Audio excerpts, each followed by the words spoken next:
భీమవరం పట్టణం శ్రీరాంపురం బస్తీ హిందూ సమ్మేళనం కాలభైరవ స్వామి గుడి పక్కన బిల్డర్ కలిదిండి అర్జున్రాజు స్థలంలో ఆదివారం మధ్యాహ్నం ఘనంగా జరిగింది. తొలుత విద్యార్థులచే సాంస్కృతిక కార్యక్రమాలు నిర్వహించారు. 1వ తరగతి విద్యార్థిని కలిదిండి శిశిర మరాఠా సామ్రాజ్య ధార్మిక యోధురాలు 100కు పైగా దేవాలయాలు నిర్మించిన రాసమాత రాణి అహల్యాబాయి హోల్కర్ జీవిత చరిత్ర గురించి మాట్లాడి అందరినీ అబ్బురపరిచింది. అనంతరం హిందూ సమ్మేళనం ఉపాధ్యక్షులు తటవర్తి నాగభద్రి లక్ష్మీనారాయణ అధ్యక్షతన జరిగిన కార్యక్రమంలో ప్రధాన వక్త ఆర్ఎస్ఎస్ గోదావరి విభాగ్ సంచాలక్ మంతన రామచంద్రరాజు, ముఖ్య అతిథి కాకినాడ శ్రీపీఠం పరిపూర్ణానంద సరస్వతి స్వామీజీ శిష్యులు రామచంద్రశేఖర స్వామీజీ, మహిళా వక్త అడ్డాల స్వాతిదేవి మాట్లాడుతూ హిందూ ధర్మం యొక్క ఔన్నత్యాన్ని గురించి వివరించారు. హిందూ సమ్మేళనం అధ్యక్షులు పొత్తూరి బాపిరాజు, ఉపాధ్యక్షులు ప్రయాగ సాయిబాబా, డాక్టర్ గౌతమ్, కార్యదర్శి క్రొవ్విడి రవికుమార్, సహాయ కార్యదర్శి దర్బా వెంకట నాగప్రభాకర్, జోసుల మల్లికార్జునరావు, కోశాధికారి ఇందుకూరి విఠల్ ప్రతాప్ వర్మతో పాటు సభ్యులు, హిందూ బంధువులు అధిక సంఖ్యలో పాల్గొన్నారు. జై హింద్, భారత్ మాతా కీ జై. నేను రాణి అహల్యాబాయి హోల్కర్. నేను మరాఠాలు పరిపాలించిన మాల్వా రాజ్యపు రాణిని. నేను మహారాష్ట్రలోని అహ్మద్ నగర్లో జన్మించాను.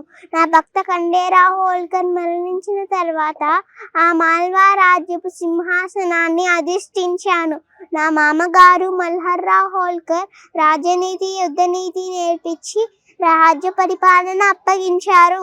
ఆనాడు నా రాజ్యాన్ని దోపిడీదారుల నుండి, దొండల నుండి రక్షించాను. నా భక్త, నా మామగారు, నా 2 కుమార్తెలు, నా కొడుకు, నా కోడలు అందరూ మరణించారు. మొత్తం నా కుటుంబాన్నే కోల్పోయాను. అయినా అంత బాధ తర్వాత కూడా నా రాజ్యపాలనే లక్ష్యంగా జీవించాను. నా ప్రజలనే నా బిడ్డలుగా భావించాను. భారత సంస్కృతికి నేను చేసిన సేవకి గుర్తింపుగా శ్రీ శక్తి పురస్కారం నెలకొల్పింది. ఇండోర్ విమానాశ్రయానికి నా గుర్తుగా అహల్యాబాయి హోల్కర్ అని నామకరణం చేశారు. నా చరిత్ర. జై హింద్. ఇక్కడ తెలుసు తెలియకో పరమేశ్వరుని యొక్క లింగాకృతిని మనకి సభయందు పెట్టారు. అది ఎలా అయితే ఆది అంతములు తెలియకుండా ఉందో ఆ పాతాళన బస్తలాంత భువన బ్రహ్మాండమా విస్ఫురతు జ్యోతిస్పాటిక లింగమౌడి విలసత్ పూర్ణేందువాంతామృతై రుద్రాక్షమాల సులలిత వపుసా సాంభవ మూర్తివేదా రుద్రశ్రీ రుద్ర సూక్తం ప్రకటిత విభవ న ప్రయచ్చంతు సౌఖ్యం అంటోంది మనకి యజుర్వేదం. నేను ఇప్పుడు ఈ మంత్రద్వయం మీకు వినిపిస్తే ఇందులో ఒకరికో ఇద్దరికో అర్థమైన మిగతా వాళ్ళు ఏంటో ఏదో ఆయన మంత్రం చేసి వెళ్ళారని అంటున్నారు. దీని అర్థం ఏంటో తెలుసా? పార్వతీ పరమేశ్వరులు ఎలా అయితే సనాతనులో అంటే శివుని యొక్క జననాన్ని, శివుని యొక్క ఆది అంతములను ఎలా తెలుసుకోలేరో అలా సనాతన ధర్మం యొక్క పుట్టుకని గాని అది అంచమును గాని ఎవ్వరూ తెలుసుకోలేరు. కాబట్టి ఇది సనాతన ధర్మము అని పిలిచినప్పుడే మీకు అర్థం కావాలి ఇది ఎంత గొప్పదో అన్నది కదా. అయితే ఈ ధర్మమే ఇంత గొప్పదైతే ఈ దేశం కూడా అంతే గొప్పది. ఆరోగ్యం భాస్కరాదిచ్చేత్ అంటారు ఇవాళ ఆదివారం. పైగా భా అంటే ఏంటి? కాంతి. అందుకే ఆయనకి భాస్కరుడు అని పేరు. భా అంటే కాంతి. దేనికి సూచిక అంటే జ్ఞానానికి సూచిక. అంటే భా అన్న అక్షరం చేత జ్ఞానము అని కింద రాస్తే, రా అన్న అక్షరము రమించి, తా అన్న అక్షరము తరించి. అంటే జ్ఞానమునందు రమించి తరింపచేసేవారెవరో వారందరూ భారతీయులు సుమా. ఇది కేవలం ఏదో పాట రాశారు, ఆ పాట మీద దేశభక్తి గేయమని పలికి వదిలేయడానికి రాయలేదు ఆయన. ఇందులో ఇంకా కొన్ని చరణాలు ఇవాళ పాఠ్యాంశాల్లో చేరనివ్వలేదు. ఎందుకనంటే వీళ్ళకి దేశభక్తి పెరిగిపోతే వీళ్ళ యొక్క వైజ్ఞానికత, ఆధ్యాత్మికత వీళ్ళకి చిన్నప్పటి నుంచి విద్యా వ్యవస్థలో ఉంటే వీళ్ళు ఇంకా తెలివైన వాళ్ళు అయిపోతే మన పాలన సాగదని అక్కర్లేని వాళ్ళ చరిత్రలన్నీ పట్టుకొచ్చి పాఠ్యాంశాల్లో పెట్టి వాడేదో చేశాడు, వీడి తాత ఏదో చేశాడు, అసలు ఈ దేశానికి సంబంధం లేని వాళ్ళందరూ మన పాఠ్య పుస్తకాల్లో ఉన్నారు. అందరికీ గొప్పది కదా అని ఇక్కడికి వచ్చాడా? తన కన్న తల్లి దగ్గరికి వెళ్ళి పాదాక్రాంతం చేసి, అమ్మా టీ తాగడానికి కూడా డబ్బులు లేనంత పేదరికంలో పుట్టినటువంటి నన్ను తెలుసో తెలియకో ఆర్ఎస్ఎస్ అనే ఒక సంస్థకి నేను వెళ్ళేలాగా చేసి నాలో ఈ ప్రేరణ తీసుకొచ్చి ఈ సంస్థలో నేను కూడా ఒక కార్యవర్గంగా తయారయ్యి దేశభక్తిని, దైవభక్తిని, మాతృభక్తిని కూడా పెంపొందించేటట్టు నన్ను సంస్కరించినందుకు, ఈ జన్మనిచ్చినందుకు ఆ సంస్థకి నీకు మేము రుణం తీర్చలేమని ఈ దేశ ప్రధానమంత్రి వెళ్ళి తల్లి కాళ్ళ మీద పడ్డాడు మొట్టమొదట. ఆ తరువాత వచ్చి ప్రధానమంత్రి పదవి మీద కూర్చున్నాడు. మాతృదేవో భవ అంటే అర్థం ఏంటో తెలుసా? అమ్మ ఆశీర్వచన బలం అంత గొప్పది.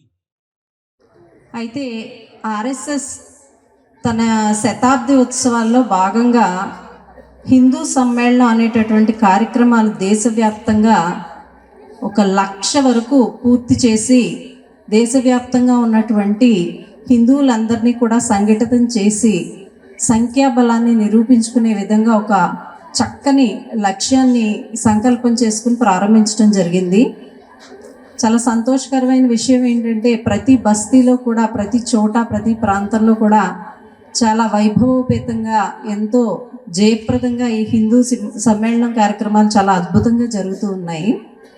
అదే సిద్ధాంతాన్ని పాటిస్తూ మొన్న జరిగినటువంటి ఆపరేషన్ సింధూర్లో 2 మహిళలు, colonel Sofiya Qureshi, wing commander Vyomika Singh అనే 2 స్త్రీలతో కలియుగ రాక్షస జాతిగా చెప్పబడేటటువంటి ఒక జాతికి సంబంధించినటువంటి దేశమైన పాకిస్తాన్ పైన రాక్షస సంహారం ఆ 2 స్త్రీలతో కూడా చేయించడం జరిగింది.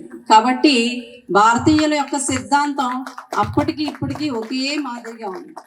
ఇప్పుడు జరుగుతున్న కాలం అంతా కూడా అమృత కాలం అని పెద్దలు అన్నారు. ఇది నేను చెప్పిన మాట కాదు.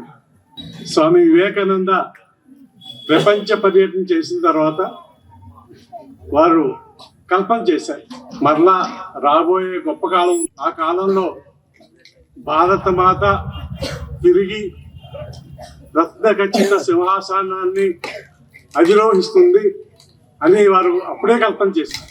స్వామి రామతీర్థ 5 సార్లు ప్రపంచ పర్యటన చేశారు. వారు ఏకంగా ఈ కాలాన్ని రాయించారు శిష్యుల చేత. ఇప్పుడు ఏదైతే జరుగుతూ ఉందో 21వ శతాబ్దం కాలాన్ని వారు ఏం రాయించారంటే తప్పనిసరిగా మరలా పూర్వవైభవం మరలా రాబోతోంది. మనం కూడా చూసాం, మన ఆలయాల్లో ఎంత సంపద ఉన్నదనేది మనకు కూడా నిరూపణ అయింది. పద్మనాభ స్వామి ఆలయంలో ఎంత సంపద బయటపడింది ఈ మధ్యకాలంలో మనందరికీ తెలుసు. ఈ రోజున కూడా లెక్కట్లేపోయారు ఆ సంపద. ఇంకా ఒక గదిలో సంపద అలాగే ఉంది. అంతటి సంపద మన ఆలయాల్లో రాజులు సమర్పించారు. అంతటి గొప్పదైన సంపద, అంత గొప్పమైన దేశం. నాగరికతకి ఏమైనా లోటు ఉందా?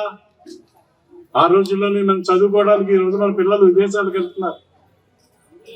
ఆ రోజుల్లోనే నలంద విశ్వవిద్యాలయంలో ముష్కర్లు వెళ్ళి సుమారుగా విద్యను అభ్యసిస్తున్న 10,000 మందిని చంపేసి అక్కడ గ్రంథాలన్నీ తగలబెడితే ఆ గ్రంథాలు తగలబెట్టడానికి 6 నెలలు పట్టి వాళ్ళందరినీ ధ్వంసం చేసి నామరూపాలు లేకుండా చేయాలి. ఈ దేశానికి సంస్కృతిని పాడు చేయాలి. అప్పుడే వీళ్ళంతా బానిసలుగా మనం శాస్త్రంగా ఈ దేశాన్ని పాలించవచ్చు. ఈ సంస్కృతి ఉన్నంతకాలం వీళ్ళు మనం ఏం చేయలేం అని వాళ్ళ పందాలు. ఈ పరిస్థితుల్లో రాష్ట్రీయ సంస్కృతంగా ఆవిర్భవించింది. ఆ సంస్థ 100 సంవత్సరాలు కంప్లీట్ అయిన సందర్భంగా భారతదేశం అంతా కూడా హిందూ సమ్మేళన కార్యక్రమాలు ఏర్పాటు చేస్తున్నారండి. అందులో ఆ ప్రక్రియలోనే ఇవాళ మన ఈ శ్రీరాంపురం బస్తీలో హిందూ సమ్మేళనం ఏర్పాటు చేసుకున్నాము. ఈ సమ్మేళనం యొక్క ముఖ్య ఉద్దేశం ఏంటంటే మన హిందువులందరం కూడా కులాల వారీగా, మతాల వారీగా, రాష్ట్రాల వారీగా, భాషా వారీగా విడిపోతున్నాం. మనం గడప లోపలే కూడా గడప బయట అందరూ హిందువులు అనే సూక్తిని దాన్ని సీరియస్గా తీసుకుని అందరూ పాటించి మన హిందువులందరూ ఒకటే ఏకతాటి మీద ఉండాలి అనే ప్రజల్లోకి ఈ అంశాన్ని తీసుకెళ్ళడానికి మెయిన్గా ఈ కార్యక్రమం ఏర్పాటు చేస్తున్నారండి ఆర్ఎస్ఎస్ వాళ్ళు.